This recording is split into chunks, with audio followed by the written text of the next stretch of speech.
Hey guys, welcome back to my channel. Today's video is, as promised, the video that will be kicking off my wedding series here on my channel. And today I'm going to be talking about my engagement ring, the proposal, all things related to, and I really hope you guys will enjoy. Subscribe before you leave and hit the thumbs up if you enjoy wedding content like this, and let's go ahead and get into it. So I'll be completely honest, I don't know where to kick this video off at, so I'm going to start by talking about the ring itself.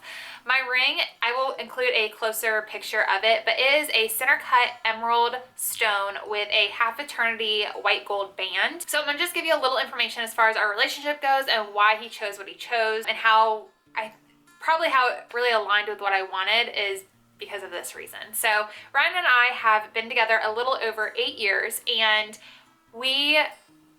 I get not for every relationship it's like this. Sometimes the guy really wants to surprise his girlfriend, and sometimes the guy wants you to pick it out so that it's exactly what you wanted. I would say my fiance fell right in between those two types of guys, but it was really important to my fiance to have me go with him and really share my style of what I had always pictured my engagement ring looking like, and make sure my sizing is correct, which is a huge thing. Make sure he had the metal type that I had always wanted and all of that. And I can appreciate that on some level, that he just, because I always wanted to be surprised. I will say I always wanted to be surprised. I didn't want to necessarily go originally and pick out my ring and know what I was getting. And I think it's fun to have that element of surprise of, what's it gonna look like? So let me just start by saying that.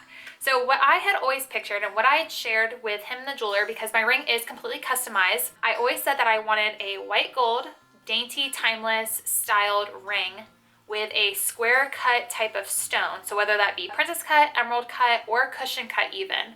I really, those were my three options, but I really wanted something with sharp edges, so obviously that would more align with princess cut and emerald cut. So yeah, so I really wanted something timeless, dainty, and a square cut type of stone with white gold band. I knew I also wanted a very thin band, so nothing smaller than a 1.3 millimeter, but nothing bigger than a 2 millimeter. So it had to be somewhere in there. So the stone, obviously, the way it was explained to us is that it couldn't be too big to where there's not a support band, there's no support. When the stone is like a 2 carat on a 1.3 millimeter band, it's gonna be too top heavy, or I'm trying to really remember how they explained it to me, but basically you can't have an oversized stone on this really tiny thin band, because there's going to be no support, and over time it will wear down, and the quality of the ring won't matter at that point, just because of the wear and tear on it years later it'll snap or whatever, however they explained it.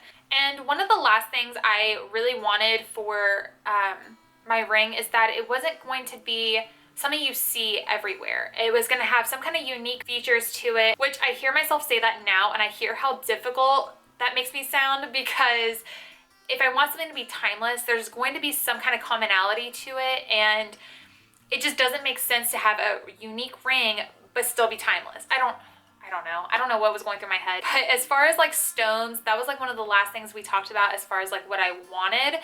And there had been a point where I had decided I didn't want a diamond. I did not want a traditional diamond. That was one way I could make it unique but still have a timeless style. I had actually asked for a moissanite, and for a while, actually I take that back. At the beginning of our relationship, we had talked at one point about rings and jewelry and stuff, and I said I always wanted a black diamond engagement ring. It is what it is. I really wanted, and I was diehard, ready to find it, buy it, let's do it. So I wanted a black diamond engagement ring. And he was all for it. Let me just tell you, he was all for it and thought that was oh, that's really unique and cool and different. He was for it, and I think it just made me love him even more. But I think over time I was like, you know what, no, I think I want something a little more traditional, and we'll just do a diamond. It is what it is. And then I was like, you know what? I don't have to do a diamond. And I started looking into different options, and I found moissanite to be an option. And while it looks like a diamond, it's not. It's a lab-created gemstone, and it's more ethically made, obviously, than mining. And I was like, okay, this could be an option, and it actually aligns very closely to a diamond on the hardness scale. So there's a difference in like the facets and how the color reflects. So it was an option, and it was something I had actually asked for a short-lived time. And then I think ultimately he was like, no, if we're gonna do it, let's do a diamond, let's do it right. And yeah, that's generally what I got. That was my ring, and kind of like how it aligned with what I had always pictured and wanted for myself, which is really cool, just to see a lot of the similarities and everything. And I am definitely a lucky girl to have a guy like him. So I'm really blessed in that sense. But I do quickly want to share just a couple of tips with you guys. If you're in a relationship where you both don't know if you want to pick out the ring together or if you want to just be ultimately surprised, there are some things that you can do, and kind of like what we did, to still allow it to be a surprise, but still give him an idea of, or some guidance as to what to, you know, pick. Because I will say, my fiance said it was a super overwhelming process for him, especially if you choose the route of completely customizing a ring. It is a really overwhelming process, and he said that these are probably some really good tips to share with you guys, so that's what we're gonna do right now. So first, my first tip is to go ring shopping with each other. It is a really cool experience. I already knew he would be working with someone local because we have a friend that owns a jewelry store. However, they don't have as big of a selection as a corporate jewelry store would. So we went to a corporate store just to look at different styles. And that was really fun because we got a little more insight as far as like stone, clarity, stuff like that. So like the 4 C's.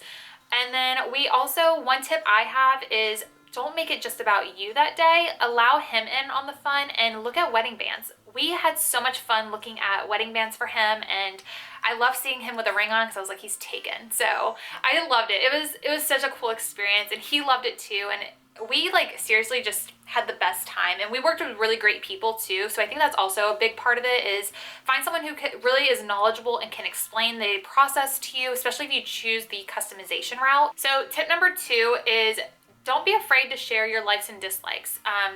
If you guys are going ring shopping together, obviously he wants your opinion. He wants to hear what you have to say. It's going to be worn on your finger. So of course, I'm sure he wants to hear what you like and dislike and what you have kind of always pictured for yourself. But on that same beat, make sure you are being respectful, because this is something he wants to do, not something you're entitled to. So don't be afraid to speak up and just say what you love and dislike about certain pieces, but just be respectful in that sense. And lastly, tip number 3, make sure you get sized at multiple jewelry stores, because I think we went to a total of 4, and they seriously all, I think, gave me a different size. It wasn't until I ordered one of those like self-sizing plastic rings online that I was able to get my accurate size. I already kind of knew. I used to work at a jewelry store, so I already kind of knew what my size was. I don't think I said it in this video, but I'm actually 4.75, and at one point, a jeweler told me I was a 5.5. I mean, I have really small hands and fingers, so I don't know where they got that number from, but just rule of thumb, get sized at multiple places if you can. And actually, if he knows who he's going to be working with, get sized at their jewelry store, because obviously they'll be the ones to give you the most accurate sizing, since they're the ones going to be making it. And that is it, you guys. This is the first video kicking off my wedding series. Like I said, I plan to post wedding videos the first Saturday of every month leading up to our wedding, which is in November. So while this is a journey that I am newly on, I don't want this to take over my channel. I still plan to share fashion and lifestyle content with you guys. So make sure you leave your video requests down in the comments below. Subscribe before you leave and give the video a thumbs up if you enjoyed today's video. And until next time, I'll see you guys in the next one.